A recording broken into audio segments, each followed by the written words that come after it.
Did you know that 90% of the world's millionaires have a substantial holdings in real estate? What does that mean to you? If you're not investing in real estate, you're behind the 8 ball and you're not on the path to riches. Hi, my name is Jeromedlove and I'm the host of the Black Money Tree Podcast, and I've been a real estate investor for over 25 years. And I have a substantial holdings in real estate that's allowed me and put me in a position where I could have retired before the age of 40. But don't worry, if you're behind the 8 ball, I'm here to help, and these masterclasses are gonna help you on your journey. The second masterclass is called Profitable Prospecting. We're gonna show you where do you find the most profitable properties? How do you evaluate them? How do you know what repairs to do? This course is gonna revolutionize you and help you on your path to building wealth. Before we get into today's course, make sure you click that like, subscribe, and share the wealth. Send this to someone else and encourage them to join in. And if you'd like to book a personal coaching call, there's a link in the description. Click it and book your call with me today.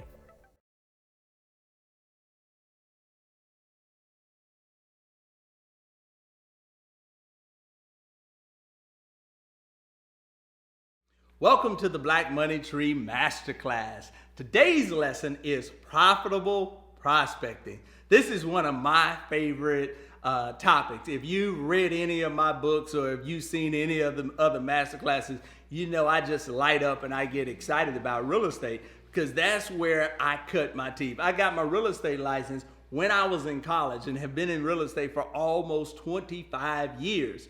I started investing in real estate really early on, revamped my strategy, and I just believe in real estate.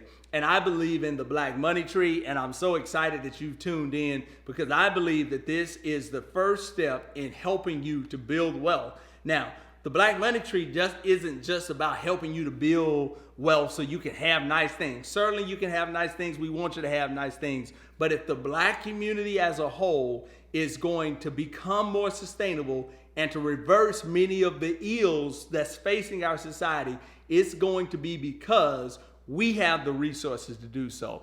I believe that each and every one of us should be empowered to choose our own destiny. I always tell the story, and I'll tell it again. I remember when my dad got sick from cancer. He had a sedated MRI. He liked to do everything on his own. And he went to his sedated MRI by himself. The doctor said, "We can't do that MRI, sir. We need someone who's 18 here for you." He calls me. My office was about 10 minutes away. And he said, "Son, I need you." I said, "Well, what do you need?" He said, "I need this procedure and they need someone here who's 18. I packed up my computer. I went, he got his procedure. I took him back to the hotel, sat at the foot of his bed, did all of my work, didn't miss any of my resources because I was able to do my work. And when he woke up, we went to lunch and we had a conversation about what success really looked like. And I said, "I think that this is success because you needed me. I was able to be there for you. And I didn't have to worry about, am I not going to be able to pay my mortgage, or how is this going to affect my job?"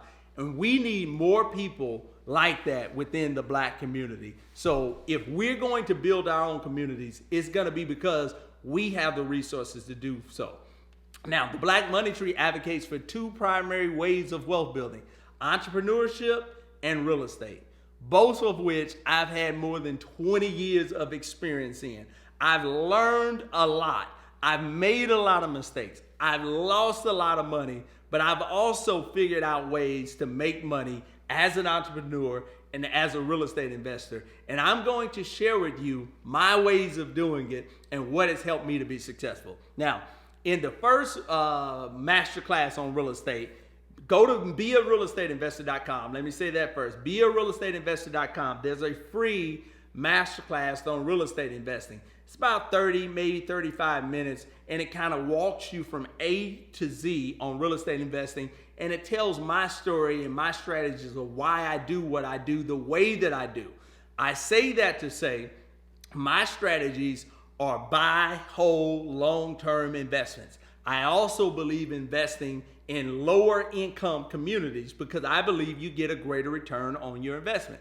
Some people may have different ways of doing it. Some people may flip. if you're a doctor, if you're a lawyer, you make $20,000, $30,000 a month, maybe cash flow isn't what you need. Maybe you're just trying to make a little extra money. You want to flip a property here and there. But me, I didn't have that type of money coming in.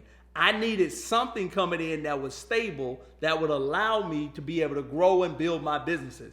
So that was the motive behind my motivation. So if your motive is different, some of the tactics and the strategies that the Black Money Tree teaches may be altered a little bit, but I can assure you, if you're just starting out, and even if you have a real estate portfolio and it's looking to grow and scale it, these principles can and will help you. So today's lesson is profitable prospecting, how to find profitable investment properties. So before I get into the lesson, I want to tell kind of a small story. We probably kind of heard the story. It's about the man that falls out the boat and is stuck in the middle of the ocean. And he says, oh my goodness, I'm gonna die. I'm stuck in the middle of the ocean. So what does he do? He prays to God, Lord, please save me. I'm in the middle of this ocean and I need some help. And as he's praying, there's a guy in the paddle boat. He comes up and he says, hey man, get in this boat. I'm gonna help to save you. I'm gonna take you back to shore. And he says, nah, don't worry about it, man. I just prayed to God. God is going to help me out of this situation. He says, man, I'm right here. What are you waiting on? Get in the boat. He says, no, I'm going to believe God. So the boat leaves, and then next thing you know, there's a helicopter that flies over, and they drop down the ladder, and they say, sir, climb up. They say, no. I prayed to God, and God is going to send me help to get me out of this situation. So the helicopter leaves, and next thing you know, there's a cruise ship and they lower down one of their life rafts and they say, sir, get in this life raft so we can save you. He says, sir, I believe God. I'm going to have faith. I'm not going to get in that life raft because I prayed to God and I'm going to trust that God is going to save me. So the cruise ship leaves and we know the story. No other help comes. The guy drowns and he dies and he goes to heaven and says, well, God, what happened? Why didn't you save me? He says, man, well, I sent you a boat, I sent you a helicopter, and I sent you a cruise ship. So what's the point of the story? Many times we're looking for help, we're looking for good investment properties, but we don't really know what we're looking for. So it's important that if you're going to be successful in investing in real estate, that you know what to look for. Now, I know that may sound simplistic, but the reality is most of us don't know what we're looking for when we get in this business. Now, I'm going to share my personal story. I bought my first house when I was about 22. I bought my first rental house when I was maybe 23. By the time I was 25, 26, I had 8 rental units. Now, that may sound good, but before I was 30, I had 4 foreclosures. Why? Because I really didn't have any strategies. I didn't have any mentors. I actually had a mentor, the guy that was mentoring me, but I wasn't listening. So he mentors me now. I listen now. After I lost all my houses, he said, you ready to learn now? And he began to explain to me what he did and how he did it. And I began to learn and I began to grow. And I finally got the courage up to take a plunge. So I went to go prospect the house. It was kind of raggedy looking, a little dilapidated. It was a little bit outside my comfort zone, but I felt like my mentor would think it was a good property. So I got out and I looked at the house. I said, okay, it could use a little paint. The window's a little bad. I walked around the left side of the house. Everything looks good. And as I walked around the right side of the house, a pit bull came lunging for me and I was attacked by a pit bull. So I ran to my car and I jumped in. And I wrote on my little note sheet, it was a tax auction property. Okay, I'll pay $10,000 for this house. I go to the tax auction, and lo and behold, I won the bid. So I won the bid for $10,000. And I called my mentor, hey, I got a property, meet me there in an hour. He said, okay, I'm on the way. So he came, and when I walked around the house where the pit bull attacked me, the pit bull was gone, but I noticed there was a tree on top of the house. The whole bottom half, the back half was crushed in. You could see the ceiling from the inside, and it had been raining and all kinds of stuff in there for years. We crowbarred the door open. There was all kinds of trash and debris on the inside. Matter of fact, there was a refrigerator that was full of food, that there was no electricity in the house, and that food had been there, I don't know, 3-4 years. There's rats running around the house, and I was just upset. I was like, oh my goodness, what did I get myself into? I bought this house, I've lost my money. Now, my mentor friend realized it was a great deal, and he realized that I couldn't see that it was a great deal. To this day, that's probably the most profitable property in my portfolio. And he was hyping me up. Okay, you don't want it? Give it to me. Give me a house for $10,000. And I actually thought about it. Man, I need to get my $10,000 back. But he hyped me up. And through the process, I learned the process of construction. And like I say, to this day, that is the most profitable property that I have. And it was a great deal, but I didn't really know what I was looking for. So that's what we're going to talk about, profitable prospecting, helping you to evaluate properties to determine what's a good deal and what's not. And you got to understand, a good deal isn't based upon what's cute or what everybody else is doing. It's based upon what's going to put the most money in your pocket. So our 2 learning objectives is really just defining what profitability is. And then we're going to talk about the 5 sources to finding profitable properties. So first off, how do you define a profitable prospect? First off, a profitable prospect is a property that's going to put money in your pocket. That is a profitable prospect. So you always got to start out with a budget. You got to understand, how much money do I have? How much money do I have to invest in rehab? And what is the property going to rent for? That's it. It's not about if it's cute. It's not about if it has a 2-car garage. It's not about the color paint was the way my mama's was when I was a little kid. All of that's emotional. That's emotional stuff. This is about bottom line. So if you're going to be a success in investing in real estate, you got to understand it's about the bottom line. So when you're prospecting properties, look at it from the perspective of what is going to make me the most money. That's the only thing you really care about. Now, that's primarily it. All right. So before we get to our last point, I want to share one quick message. Did you know that 30% of people who set goals will actually accomplish those goals?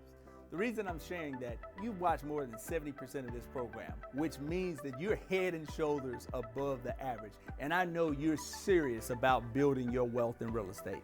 But the truth of the matter is, while there's a lot of good information that I'm providing, nothing compares to being able to pick up the phone and call someone that's been there, done that, and is willing to help you through the process. So for a limited time only, I'm going to allow you to book a consulting call with me. There's a link in the description that you can book a call with me, 1 hour, and I'll walk you through whatever it is you need. I'll answer whatever questions you have, which I believe is irreplaceable. When I started my business, I had a mentor. He helped me with whatever I need, and I wanted to be able to do the same for you. Also, get the book, Closing the Wealth Gap.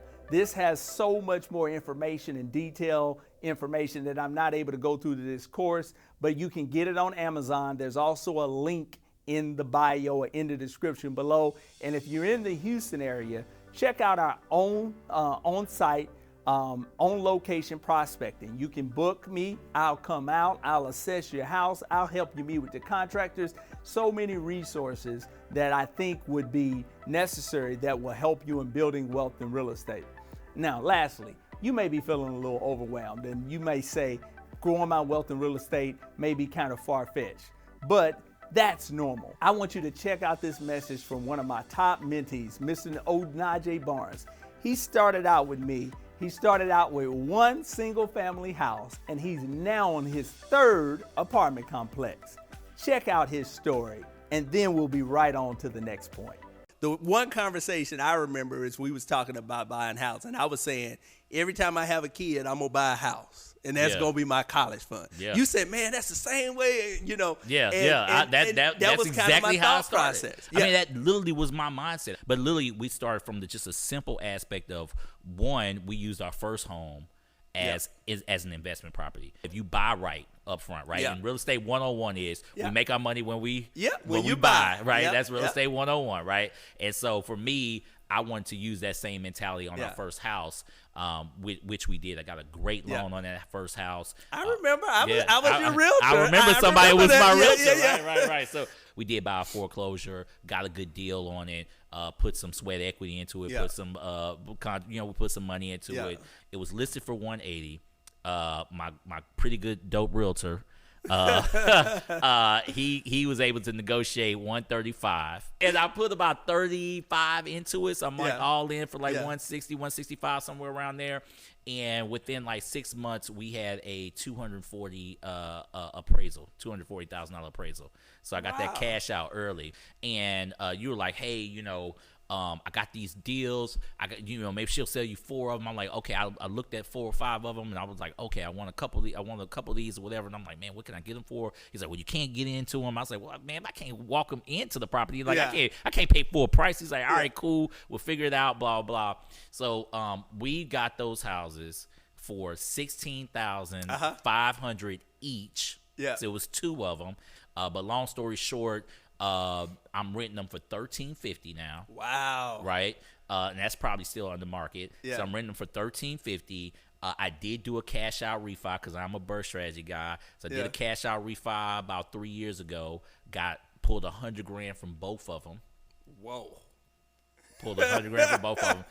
So to bring it a little bit home, that 21 unit complex that you toured, I bought that with the $200,000 from the 2 deals.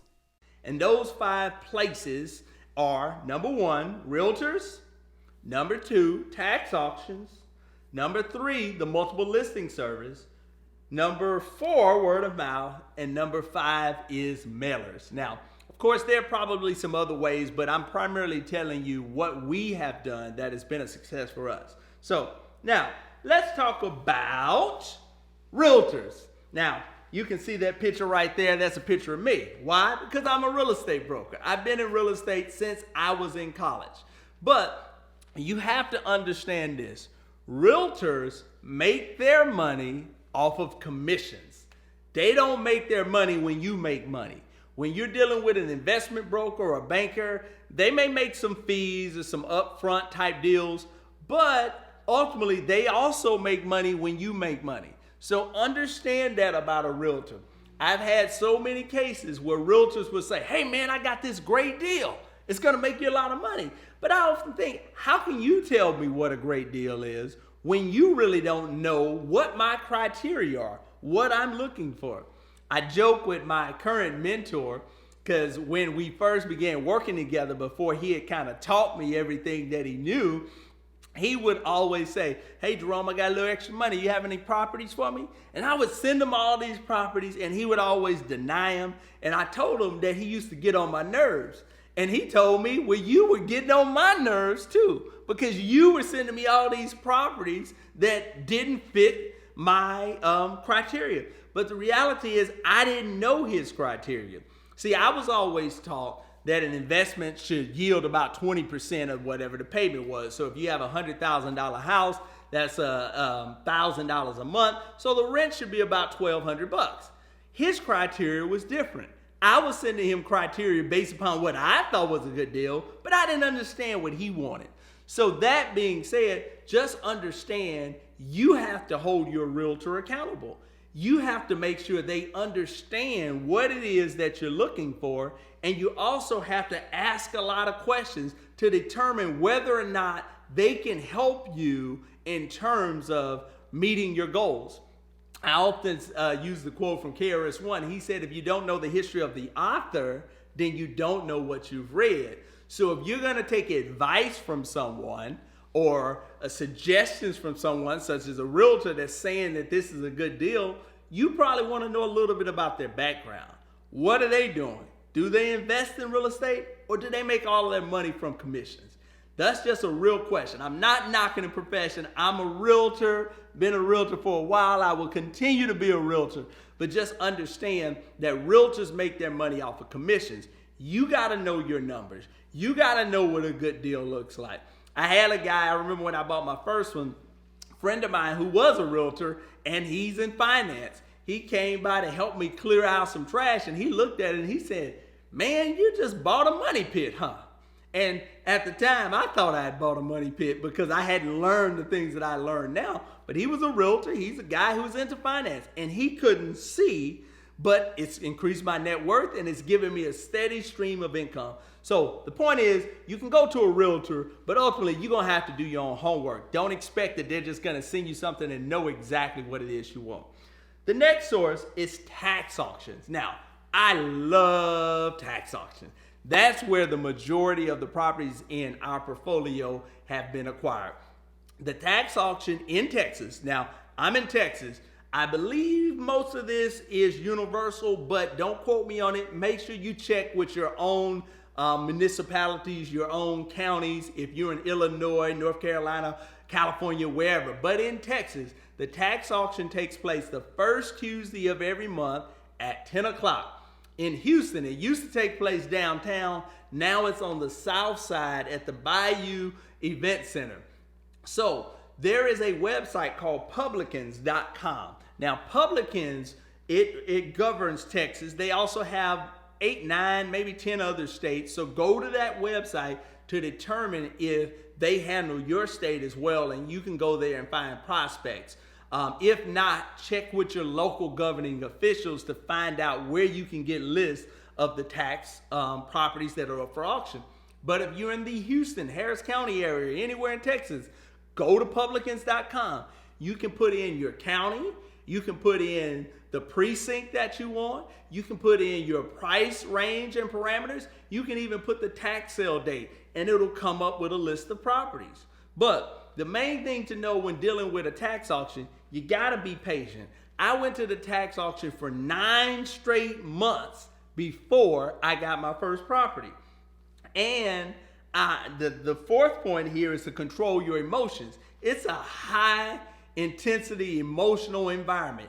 When you've gone to an auction, you're excited about real estate, you want to get in the game, and you've gone 9 months in a row and can't get anything, I was a bit frustrated and I was a bit emotional because the property that I bought for $10,100, my budget was $10,000. So I remember it was up for, let's say, $3,000. The opening bid was $3,000. Somebody said $3,500, $4,000, $4,500, $5,000, $6,000, $7,000, $8,000, $9,000, $9,500, and then the other person said $10,000. And I was like, dang, I'm gonna lose again. But I was a little emotional. I was frustrated. So I broke this rule, but you don't break it. And I said $10,100. And the presiding person says $10,001 going once, going twice, sold to bidder number, whatever my bidder number was. And that's how I got my first property. So, but make sure you are not emotional. Set yourself a plan. Visit the properties ahead of time. So the auction is on the first Tuesday of every month. I would normally go out Saturday, Sunday, look at the properties. I would put a sheet down, write the property, write a little description, like it, will pay up to $20,000, bad neighborhood, blah, blah, blah. But for me, the most important part is how much I would be willing to pay. Now, cautionary tale, that was my strategy. It's always a good idea to also visit the property the morning of auction. One time I went to auction. I looked at the property on that Saturday. I liked the property, wrote my number down, go to the auction. I bid. No one bid against me. I got the property, $28,000. I was so excited. I drove, went back to the house, and when I looked, I said, man, the house looks a little bit funny. It's a little bit different. Windows were busted. And when I walked around the back, it was all black. The house had been burned the day before. 40% of the house had been burned. I didn't know. So now what I do is the morning before auction, I go to the properties on the way to the auction to make sure they're in the same condition. See, there's a lot of experiences I've had that almost destroyed me. And the beauty of these master classes is they can help you to learn from the mistakes that I made. Now, the next area is the multiple listing service. This is the database that most realtors go to. This is also the database that most of your internet services, your Zillow, your Trulia, your HotPads, all of that type of stuff. This is where they get their properties from.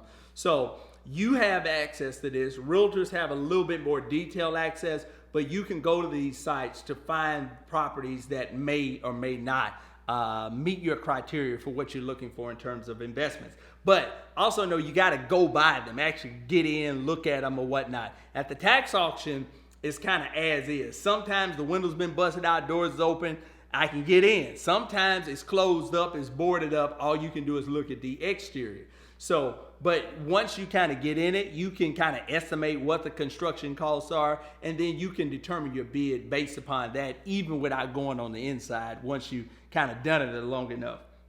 Next is word of mouth. This is one of the best ways for me. When people refer you, you tend to have credibility.